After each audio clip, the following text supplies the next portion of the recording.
Estas fueron las palabras del presidente Bukele en su última aparición en cadena nacional. Y alguien decía por ahí, pero ¿y por qué no mejor le apuestan a la autosostenibilidad alimentaria? Sí, bueno, yo entiendo, ¿verdad? Que quieran que en 45 días hagamos todo, pero obviamente 200 años de malos gobiernos no se pueden arreglar en 5 años, ni en 10, ni en 40, mucho menos en 45 días. Así que en este video analizaré las razones del por qué El Salvador pasó de ser un país con la agricultura como principal actividad económica a un país sin sostenibilidad alimentaria. Además de qué estrategias usará el presidente Bukele para revertir esta situación. Vamos con la información.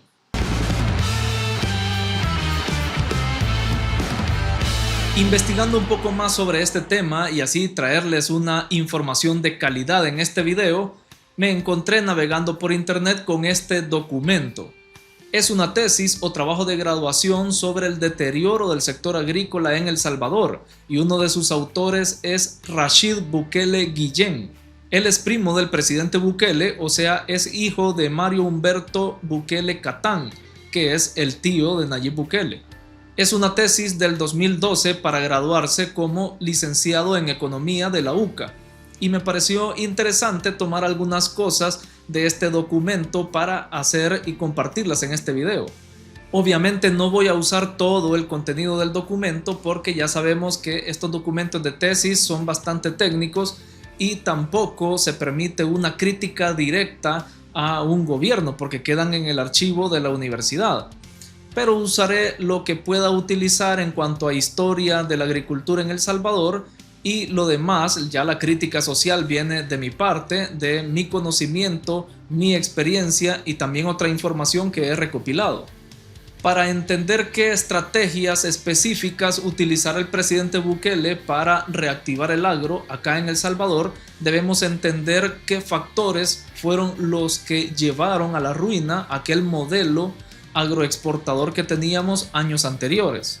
En el siglo XVIII, El Salvador vivió su época dorada en su actividad agrícola, siendo el añil el principal producto agrícola que se exportaba del país. En 1876, o sea ya en el siglo XIX, el añil llegó a ser el producto insignia de la exportación en El Salvador, llegando a ocupar hasta el 45% de la totalidad de las exportaciones que hacía El Salvador.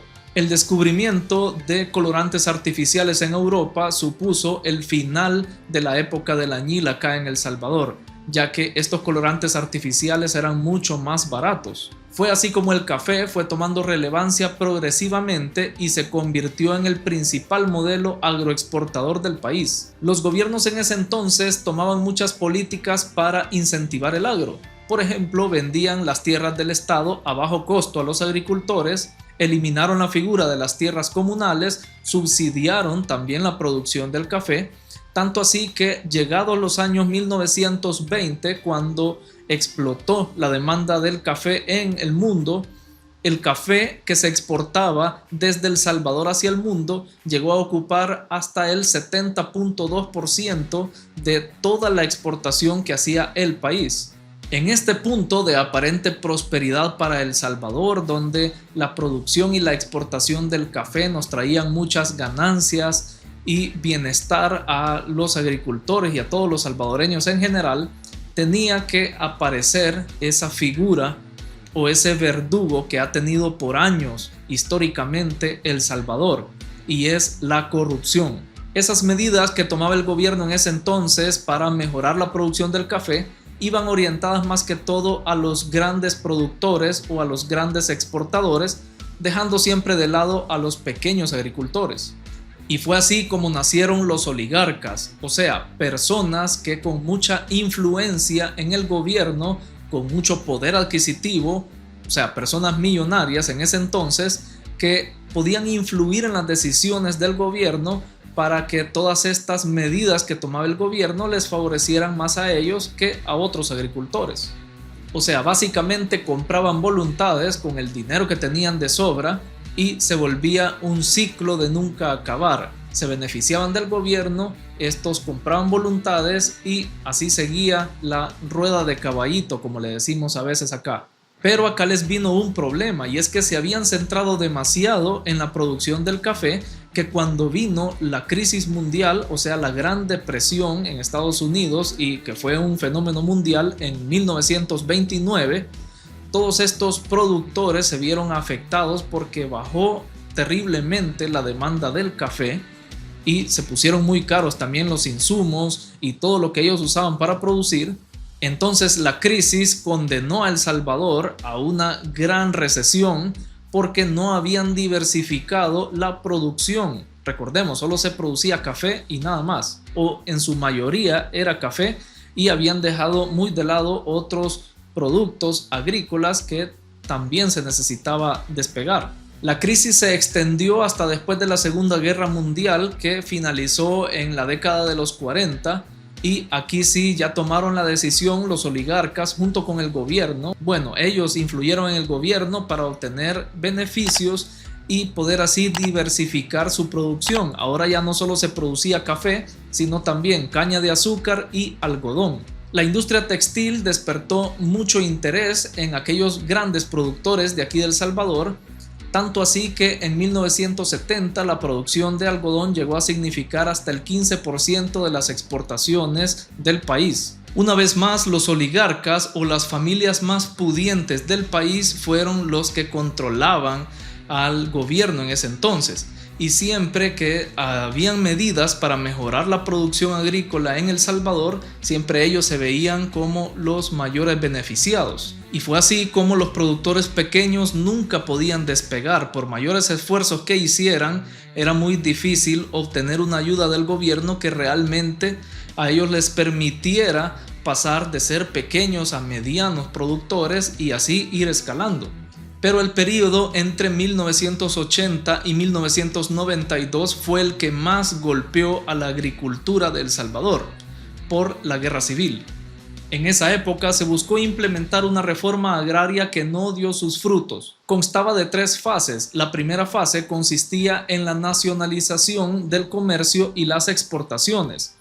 Y esto quiere decir que la mayor parte de las ganancias de las exportaciones iba a quedar al Estado. La segunda fase fue nacionalizar la banca o el sistema financiero, y obviamente esto benefició siempre a los más grandes, ya que ellos fueron los beneficiados al tener mayores prestaciones en los préstamos bancarios para poder mejorar su producción, y también tenían mucho mayor acceso a dichos préstamos. No así la clase pequeña trabajadora, que para ellos era muy difícil acceder a estos créditos. Y la tercera fase consistía en la nacionalización de las tierras para la producción agrícola. Esto suponía que el Estado se iba a apropiar de todas las tierras que tuvieran los productores y se iba a repartir equitativamente. Obviamente volvemos a lo mismo. Los grandes productores, los que tenían más recursos, los que tenían más dinero, fueron los que más tierras recibieron, y no así aquellos productores pequeños o incluso medianos que sí aportaban mucho a la producción salvadoreña, pero siempre el gobierno los hizo a un lado. Según el libro Políticas Agrarias en El Salvador, el 90% de las tierras para producción de café, el 60% de las tierras para producción de algodón y el 56% de la producción de caña de azúcar todavía se encontraba en manos de la empresa privada o de productores privados luego de la reforma agraria. Esta es una prueba de que la reforma agraria sirvió más para los ricos que para los pobres, o sea, para los grandes productores. Ellos fueron los más beneficiados. Cuando dio inicio el conflicto militar acá en El Salvador, como todos sabemos, la mayoría de las batallas se libraban en las zonas rurales del país. Esto afectó muchísimo a todos los productores agrícolas que tuvieron que parar la producción, y la guerra ocasionó que el país redujera su potencial de producción. La violencia del conflicto armado estancó la economía del país e hizo también que muchas personas huyeran de El Salvador hacia otros países, la mayoría hacia Estados Unidos, y esto dio paso a una nueva época en la economía o una nueva era en la economía de El Salvador. Para 1992 a 1994, las remesas que enviaban al país todos los compatriotas que vivían en el extranjero y más aún los que vivían en Estados Unidos, que eran la mayoría, esas remesas llegaron a significar más del 100% de las exportaciones que hacía El Salvador. Quiere decir que la guerra y este fenómeno de que las personas se fueron del país a buscar nuevas oportunidades a Estados Unidos mayormente, repercutió mucho en la capacidad de producción de El Salvador. Luego de la guerra, los gobiernos, principalmente de Arena y luego el FMLN, hicieron algunos cambios o tomaron algunas medidas para poder reactivar el agro. Por si no fuera poco, aquellos oligarcas que ya venían de la reforma agraria con muchas tierras y con más recursos, incluso de los que poseían antes de la reforma, hoy se veían nuevamente beneficiados con estas medidas que tomó Arena y el FMLN para seguir beneficiando a los mismos oligarcas. Y aquí se dio un fenómeno que frenó la producción agrícola en El Salvador, y es que estamos hablando de los años después de la guerra, estamos hablando 1992, 94 en adelante, y es que estos oligarcas que seguían recibiendo de parte de Arena ayudas para poder reactivar el agro, ya no eran los mismos productores de antes, ahora eran personas viejas que ya no estaban pensando en trabajar y que heredaron a sus hijos todos estos recursos, todas estas tierras, haciendas, casas, equipo para poder producir, pero su descendencia ya no quería trabajar la tierra,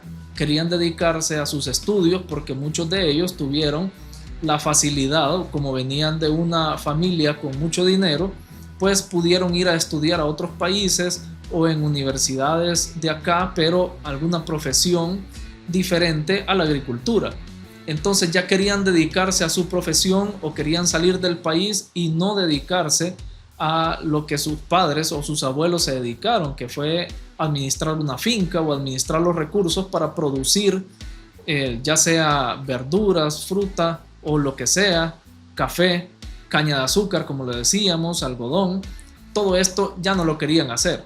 Mucha de la descendencia de estos grandes productores que antes producían mucho para el país y ahora estos ya no querían hacerlo, lo que hicieron fue despilfarrar todo el dinero que recibieron como herencia, vender todas estas haciendas, todos estos recursos para poder producir la tierra, y se dedicaron a gastar el dinero o irse del país o muchas otras actividades que no trajeron provecho para el país.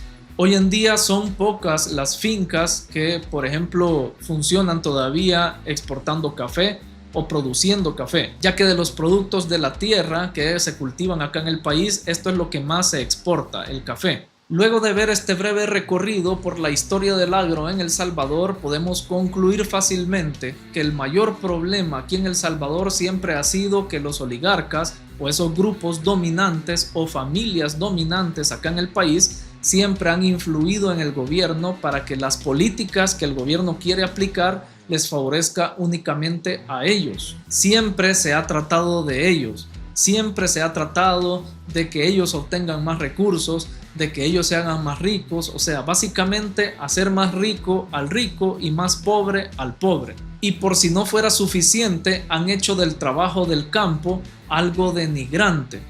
Yo sé que, bueno, el cliché que decimos siempre, que todos los trabajos dignifican y dignifican a aquel que lo realiza, y es muy cierto, pero todos los abusos que recibieron los campesinos, la mala paga, todos esos maltratos hacia ellos, hacia sus familias, toda esa precariedad en la que vivían a pesar de romperse la espalda día y noche en la agricultura, todo eso ha hecho que los salvadoreños veamos el trabajo de campo como un trabajo denigrante y como un trabajo que no trae beneficio económico. Si no, bueno, escuchemos lo que dice el presidente. Y muchas veces una de las preguntas que los jóvenes hacen, bueno, y yo cuando me gradúe o cuando me toque trabajar, ¿de qué voy a trabajar? Y ahorita tenemos déficit en el agro de empleos, es decir, hay más empleos de la gente que quiere ocupar esos empleos.